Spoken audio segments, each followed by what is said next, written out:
The Great Post Office Scandal, the fight to expose a multi-million pound on-AT disaster which put innocent people in jail. This factual thriller from the journalist Nick Wallis details a scandal which has been described as one of the most widespread and significant miscarriages of justice in legal history. It has made headlines throughout the UK. Delighted to be joining me live on the line from the UK, author of The Great Post Office Scandal, Nick Wallis. Nick, good morning to you.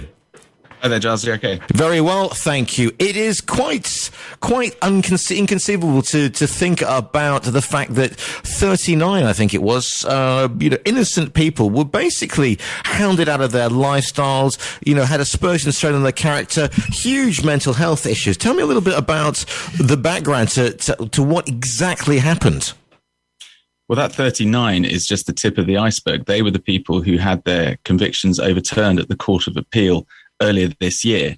But between 2000 and 2015, the Post Office prosecuted 738 people and got them successfully convicted using evidence from an IT system which frankly didn't work. It had wasted £500 million on a PFI deal in the late 90s to set up this computer system.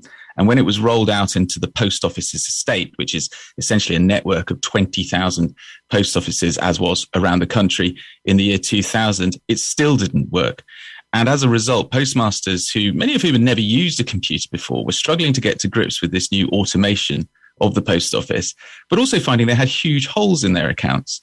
And the post office, rather than go back and investigate this computer system, they believed the reassurances they were getting from Fujitsu, who were the PFI supplier who actually operated the Horizon system, and told the postmasters that the gaps in their accounts were their responsibility, and if they didn't make them good immediately, they would be sacked and possibly even prosecuted, which is what happened in 700 plus cases. And these are just basically on the majority of these are sort of your local post office on the corner, sub post. I mean, we've all walked into newsagents. It's been a while since I've been in the UK, but we presume that these are these little corner shop, village sub post office thing. Friendly faces sending you a pint of milk in the newspapers, and I'd like to post a letter as well. Well, this happened all over. It happened in every part of the UK, Northern Ireland, Scotland, Wales, lots of cases in Wales, which may be down to things like communications dropout. Because when this IT system was rolled out, it was described as the largest non-military IT system in Europe. It was huge. And so you had problems happening everywhere.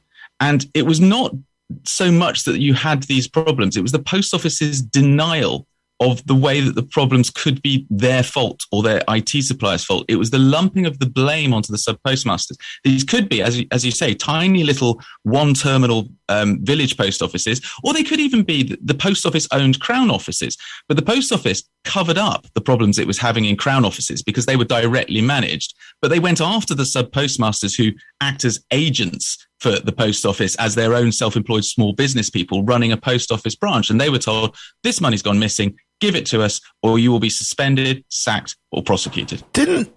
Whenever you put a new piece of software on your phone, on your laptop, on your home computer, we always hit problems. You can hear the sound of collective heads banging against walls when they put a new bit of software in. Didn't this raise sort of red flags with Fujitsu or with the head office of the post office that so many discrepancies seem to be coming in thick and fast?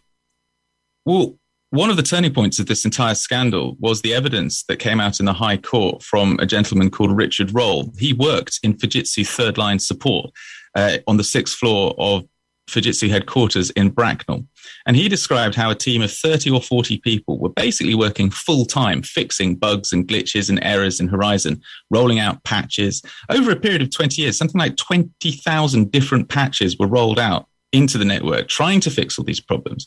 But because Fujitsu would be fined by the post office if they didn't meet the terms of their service level agreement, a lot of the glitches were fixed on the fly. They were fixed under the radar. The post office weren't informed about it.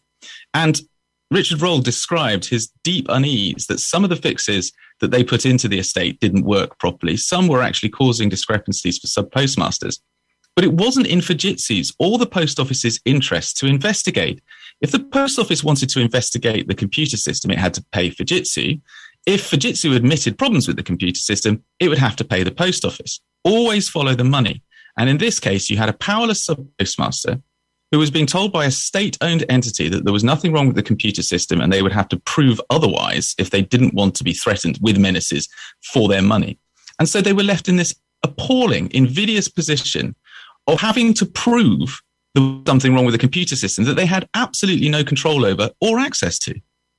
I suppose it goes to a culture of big corporate business denying there's anything wrong and heaping it on the little man. This is a real David versus Goliath where, David is literally stomping on, as you said, okay, there's a problem system. It's up to you to prove it to us. That seems inverted. It seems to be, it seems to be turning the protection of the little guy on its head. Yeah, and one of the most shocking things and shameful things about this scandal is that when this happens in any other industry, usually you've got the unions hopping up and down saying there's something wrong here. And if they're not raising it to the attention of management, they're going direct to the media and saying there is something seriously wrong. Because the National Federation of Sub-Postmasters, which was the postmasters union, had invested so heavily in the success of this computer network, I think, don't forget it's called Horizon. The head of the National Federation of Sub-Postmasters, when it was being rolled out, described this as a new dawn for sub-postmasters. It would automate all of their functions and it would increase footfall. So unfortunately, the NFSP bound themselves up with the post office in betting the farm on the reliability of this system, because at the turn of the century, a lot of benefits were being automated by the government. So this footfall that was coming into the post office was dissipating.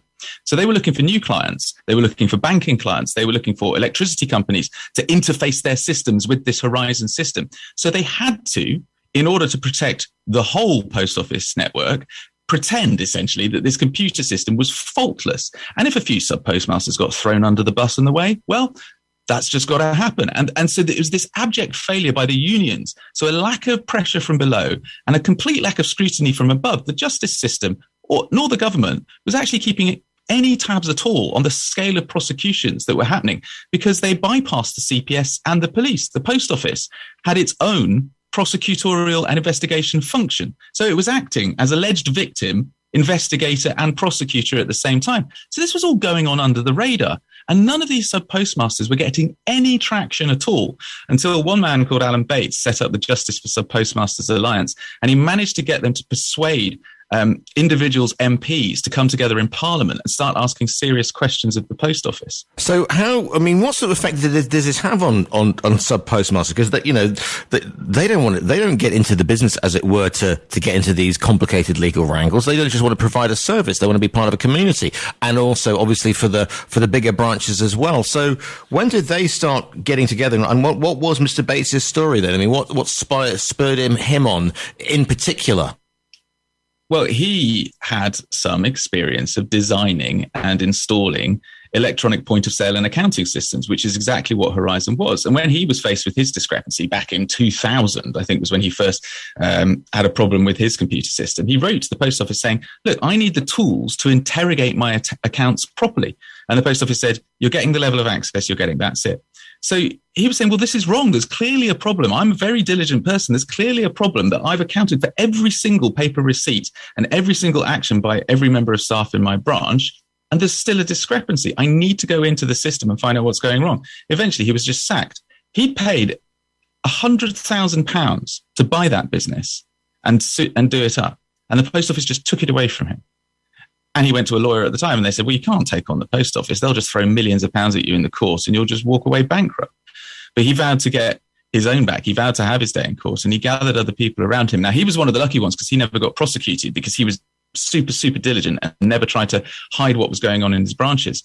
But some people were in this desperate, invidious position of having invested their entire life savings, because so many of them, it was the last job before retirement, working with their partners in the local village post office, just something nice to do before they eventually wound down and sold the business on.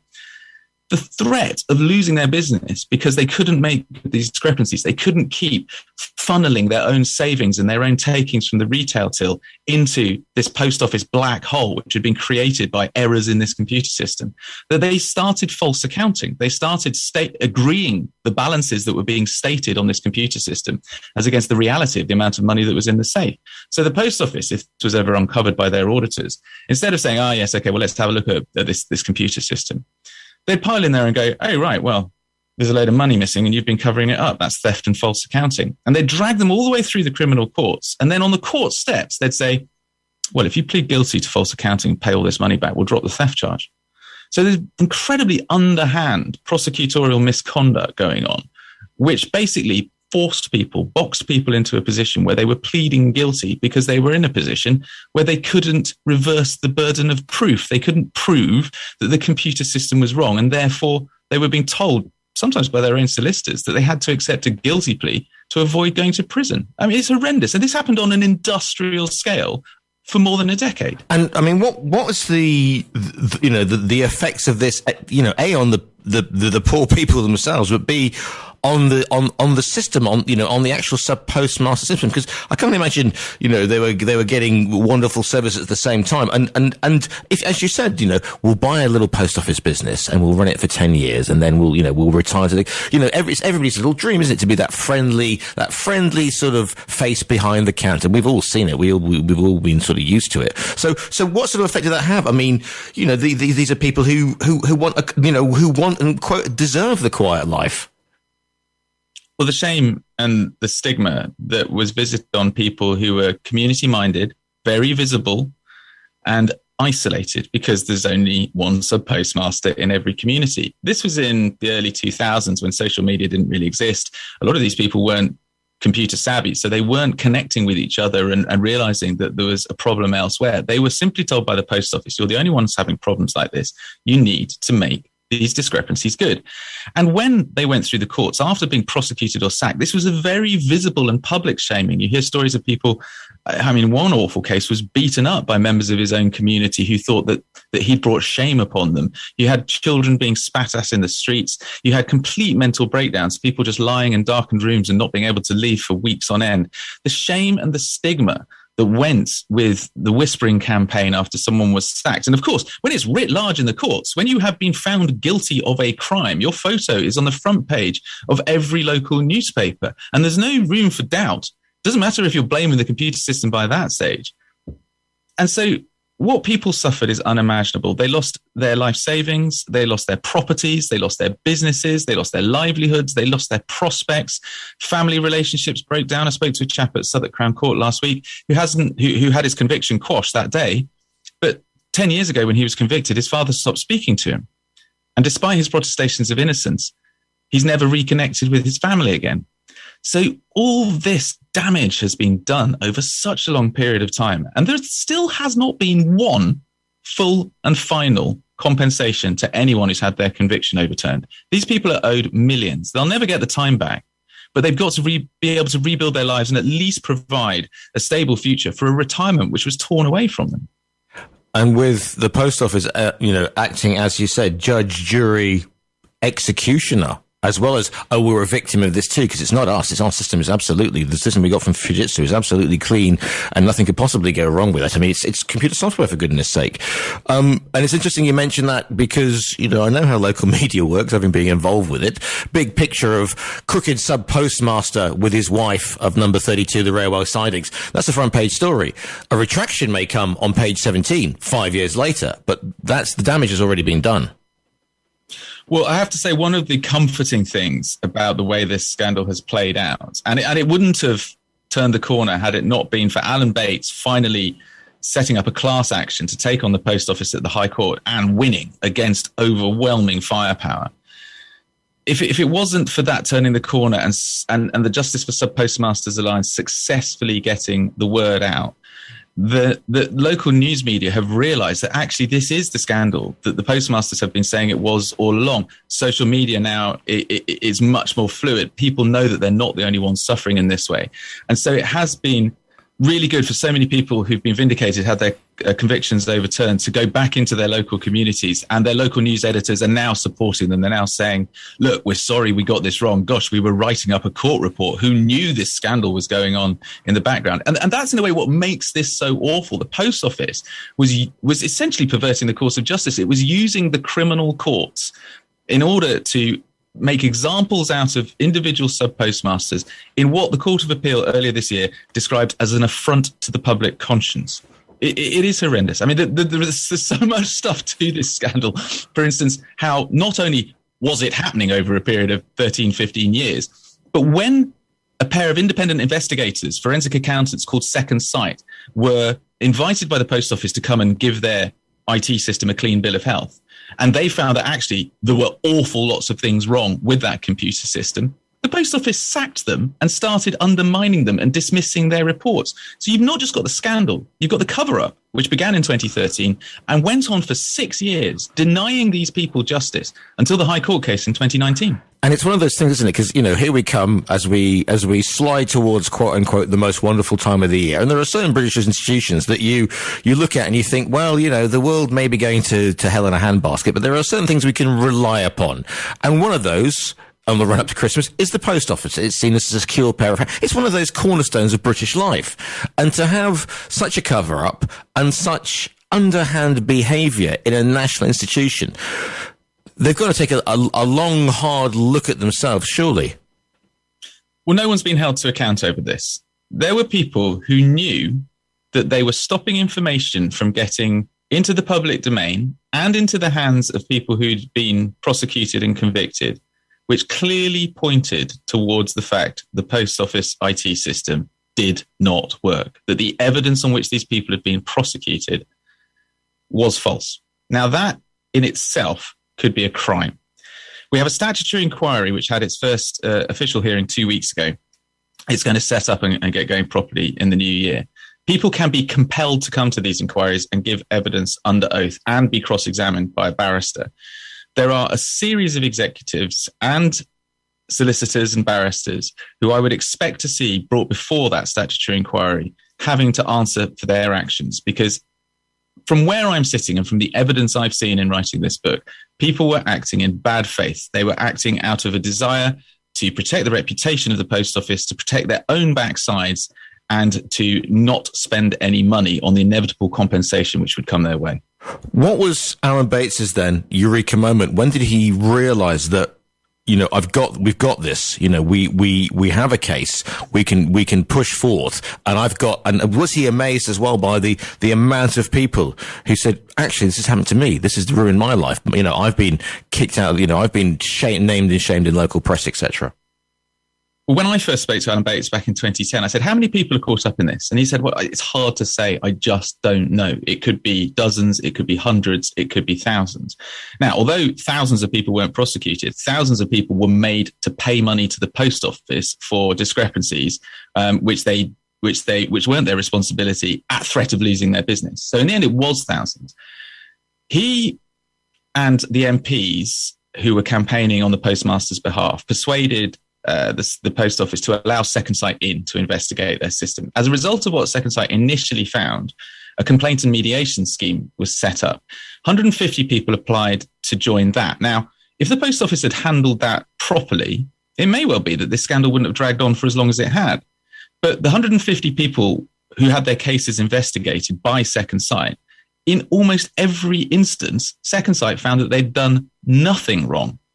They may have made a few mistakes, some of them, but on the whole, most of them had done nothing wrong. At that point, the Post Office went into cover-up mode. They started telling Second Sight that they had no remit to go and investigate in the way that they were, eventually sacked them, and made the mediation process so drawn out and legalistic that most of the sub-postmasters walked away. But a lot of documentation came out of that mediation process, which Alan Bates took to lawyers in 2015. And along with the whistleblower who worked at Fujitsu, Richard Roll, those lawyers were able to have enough of a case to go to litigation funders and say, look, can you back us in this court case against the Post Office?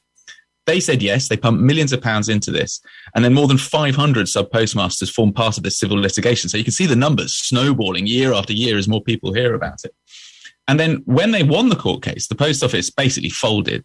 They paid out 58 million quid in compensation. 46 million of that was swallowed up by lawyers' fees.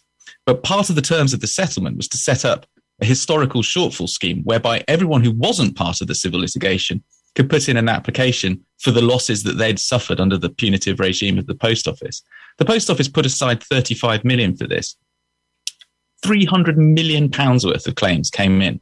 And the post office admitted earlier this year that it's effectively trading insolvent. It's had to go cap in hand to the government and say, we cannot make reparations for the scale of the wrongdoing that we have been responsible for over the last 20 years. And this, of course, it puts the whole future of the post office, especially at this difficult time, when the whole nature of how we communicate with each other, with the rise of social media, with the rise of email, with deliveries being done by a variety of private companies, your DHLs, your FedExes, whatever. This couldn't come at a worse time for the post office, but they have brought it upon themselves. The post office used to merrily describe itself as the most trusted brand in the UK. And I spoke to an insider for my book who was somewhat bewildered by all of this. He said, that kind of mindset, that kind of idea that you're not just a business, but also guardians of the public good, leads to a corporate blindness. You believe that you can't do any wrong. And so this lack of self-scrutiny, this lack of, oh, maybe we are the bad guys here, never happened.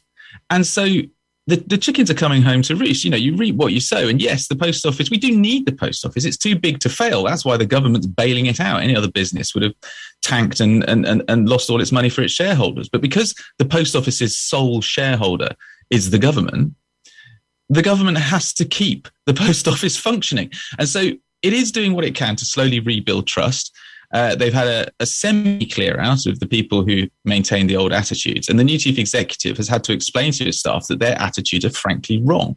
And they've tried to reset the relationship that they've got with the sub-postmasters, because without them, they would not have a viable business. I still go to the post office. I've been posting out copies of my book to people at my local post office. I still trust them, but only as far as I can throw them.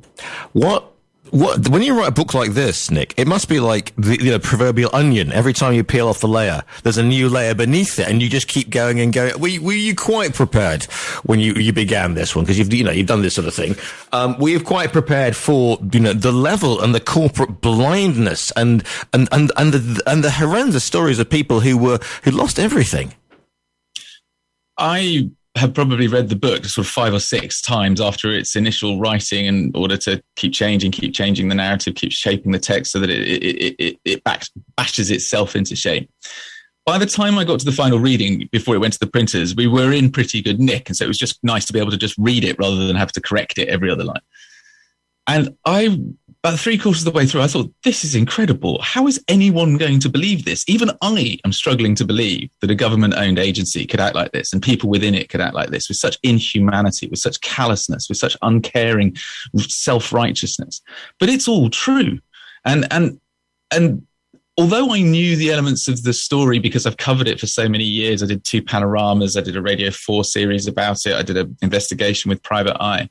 When you put it all together, it's still staggering. It is still quite unbelievable that so many people could suffer in such a horrendous way and then have so much stacked against them in order to try and cover up the truth. It beggars belief. And we're obviously going to go into a new phase now with the statutory inquiry. But hopefully what I've done with the book is I've put on the record 20 years of misery and wrongdoing in a way that actually provides a narrative that can take you through. I called it a factual thriller because the last thing you want is a boring book. So the priority was to make it readable, but also to put everything in there so people know exactly what's gone wrong. The book is called The Great Post Office Scandal, the fight to expose a multi-million-pound IT disaster which put innocent people in jail. It's by Nick Wallis, who we've been speaking to today. Nick, if people want to find out more about the book or about yourself, where can they find you? Is the website? Do you do the social media thing? Where can they get hold of you? I am very active on Twitter, continuing the story. My name is Nick Wallis on Twitter. If anyone would be kind enough to go to the Bath Publishing website, you can get the book in an ebook anywhere in the world. I'd be delighted if you'd buy a copy. I'm very grateful. Thanks. And it's also available as a download from the TRE virtual bookstore. The book is called The Great Post Office Scandal. Nick, it's been an absolute pleasure to speak to you today. Giles, thanks for having me on.